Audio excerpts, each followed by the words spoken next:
my dear. Of what do you swear? I won't. Will not give him up. That's better, my dear. As I was saying, of what avail were your 4 years at Vassar? Father, stop it. What have you got against him? Nothing much, except that he's a wild young whippersnapper and constantly getting into scrapes. Aside from that, he seems to be a very likable young man and... Oh, yes, there's one thing more. He can't support you, my dear. But I love him, Daddy. Expect to live on that, Mary Jane. No, but... No buts about it. What's he doing now? He's selling automobiles. Selling automobiles. How many has he sold? Oh, I see. Well, how long has he been selling or trying to sell? Oh, about 3 months. Honey, that young man couldn't sell rain in the drought area. He could. He can. Why, he can sell anyone. Anyone? Yes, he can. Well, if he can sell me, I'll no longer object to your choice. All right, we'll see. Someday you'll see him behind his company's general manager's desk. You'll...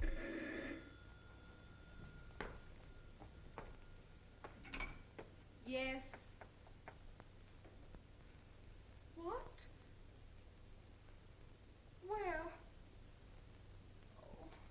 If that young man doesn't cut out his pranks, you'll see him behind something else.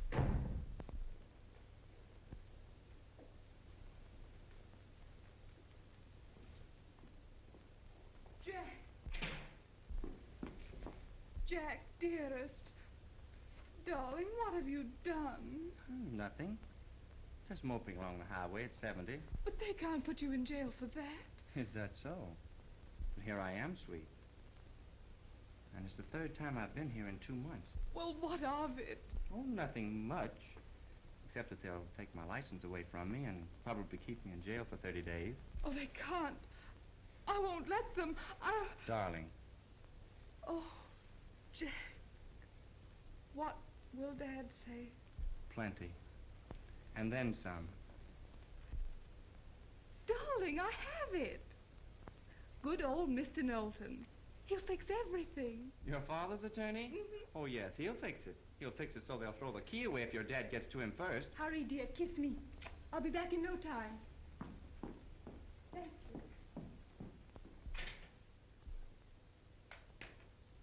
No. But you must help us. But I can't, my dear. I'm too busy with important matters. Ever since I was so high, I've always come to you with my troubles. Though you were only Daddy's friend and lawyer, you were always Uncle Bob to me. And now when I need you most of all, you won't help me. You won't help me because you're afraid of Daddy. Who says I'm afraid of your father? Who said I won't help you?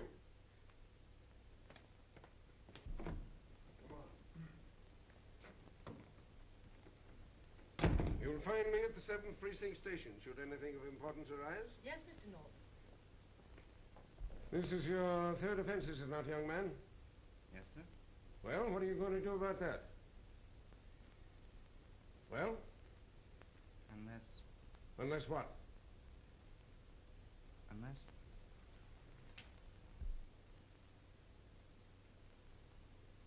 See, Judge, I was only doing 35. 60 days. Where you can't be wrecked. Next case. People versus John Rocco. Reckless driving. Are you guilty or not guilty? Well, I have a good excuse, Your Honor. You see... Tell it to me when you get out in 30 days. People versus John Wade. Reckless driving. 3rd offense. Your Honor, my client desires a trial by jury.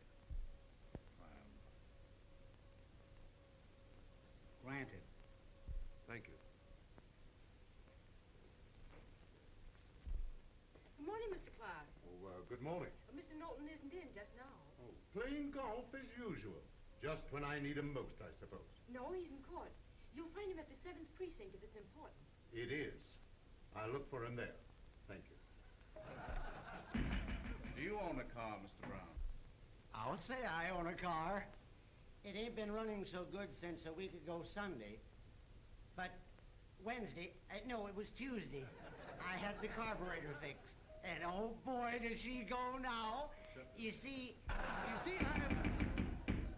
Accepted. Accepted, Your Honor. Michael Donovan. Michael Donovan! Here, sir, here.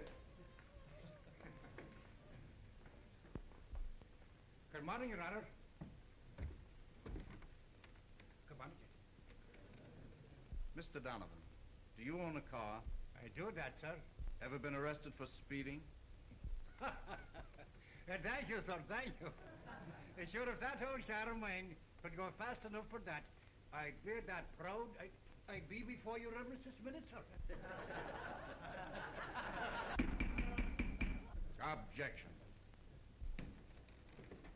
The defendant, John Wade, is charged with reckless driving. You may proceed. I call Officer Crane, my witness and complainant.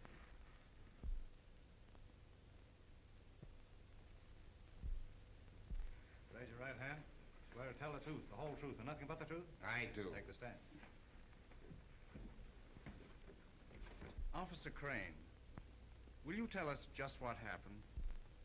I'm at the corner of Duane and 9th, waiting for some wise guy to come along when he blows by like a streak. I blows my whistle and lights out after him. I give her the gas and follow him for about 10 blocks and can't catch him. It's 2 miles before I gets him. How fast was he going, officer? 70 or better. Your witness.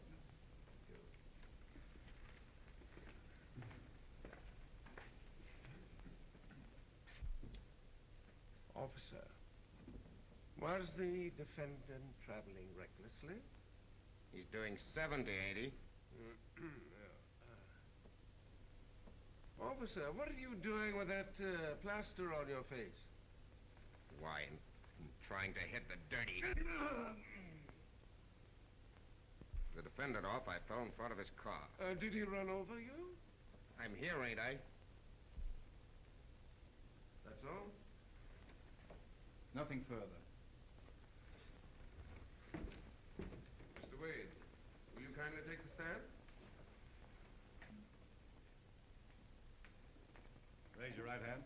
Swear to tell the truth, the whole truth, and nothing but the truth? I do. Take the stand. Mr. Wade, were you traveling at the rate of 70 miles an hour when Officer Crane arrested you? Yes, sir, I was. Even though you were traveling at the rate of 70 miles an hour, you were not driving recklessly, were you, Mr. Wade? No, sir, I was not. Just a moment. Who do you want to see? I'm here to see Mr. Norton. Well, that's quite all right, officer. Let him come in. Any further questions, Mr. Harmon? No, Mr. Knowlton. That's all, Mr. Wade. Thank you. Your Honor, and gentlemen of the jury.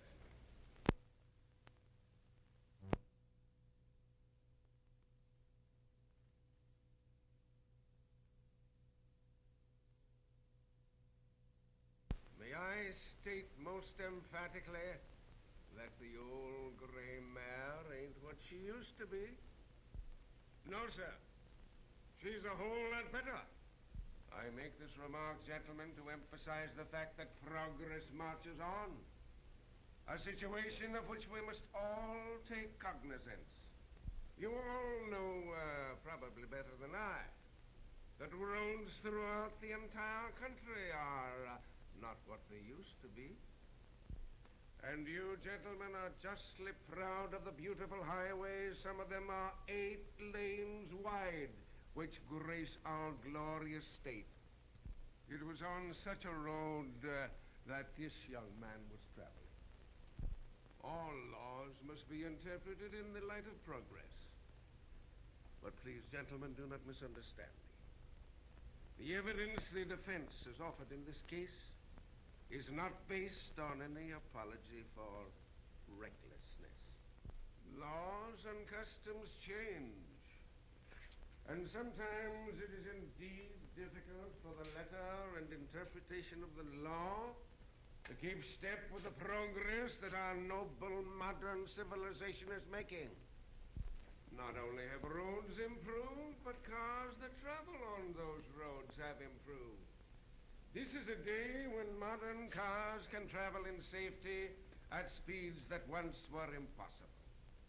Gentlemen, is it unsafe to travel along an uncongested highway at a speed of 70 miles an hour in a car that can do all day 80 or 85 and upwards? Well, what happens if he hits a bad spot or has a blowout?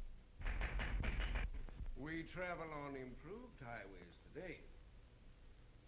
But, gentlemen, even though an obstruction had lain upon the road, it would not have presented any danger because, as we have shown, his car was equipped with the most modern devices for lifting a wheel over such an obstruction. And even though a front tire blowout had occurred, owing to the wheel's construction, it would not have endangered the defendant or anybody else. Was he reckless, gentlemen? When we consider that he, along with other drivers of most modern cars, is protected by bodies of solid steel with turret tops.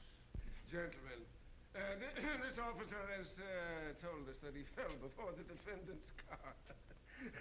I firmly believe that when we consider the testimony as to how it happened, that you will agree with me that he should rightfully be considered the defendant in this case and charged with recklessness, if any.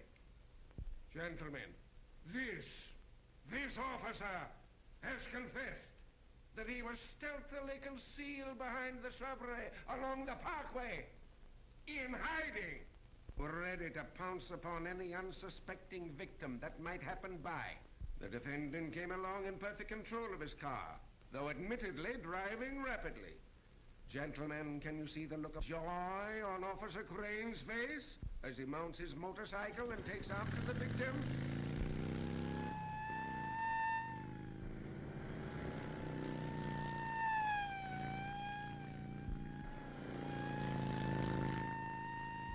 Follows him for some little distance and then deliberately, recklessly drives in front of the defendant's car. He skids and falls. It is fortunate indeed that the defendant's car is under control. But is Officer Crane grateful? No, gentlemen, I think I may say with perfect assurance, he is not. And finally, gentlemen, it is not too much for me to say that all charges of recklessness which have been brought before you have been wiped out by the safety which the defendant has demonstrated in the power, speed, safe construction, and control of the defendant's car when he saved the life of Officer Crane, that he might come here as a living witness to the safety of the defendant's manner of driving. Safety is the purpose of the law.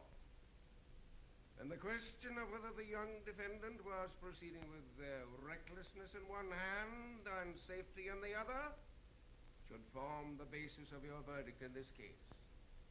With due regard to his honor and the law which prohibits reckless driving. Safety, gentlemen. I repeat, safety. I thank you. Gentlemen, the defendant in this case is charged with reckless driving.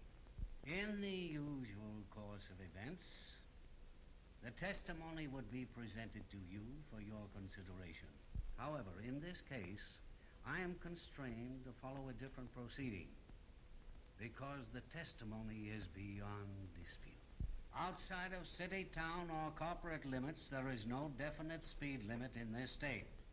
Therefore, it must be definitely proved that the defendant was driving recklessly. The only testimony as to recklessness was that he was driving at the rate of 70 miles per hour.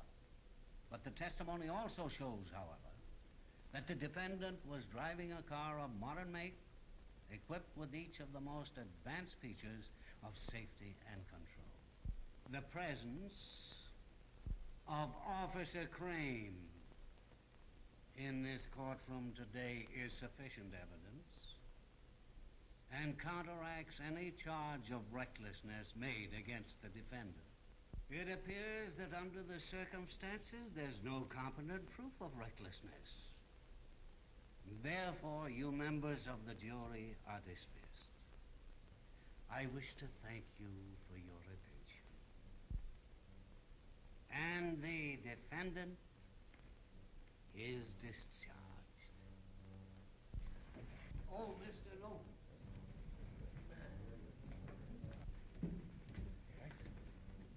Where can I get a car like that? What? You? Jack! Jack, come here. Say, you got your order book with you? Yes. The judge wants to do a little business with you.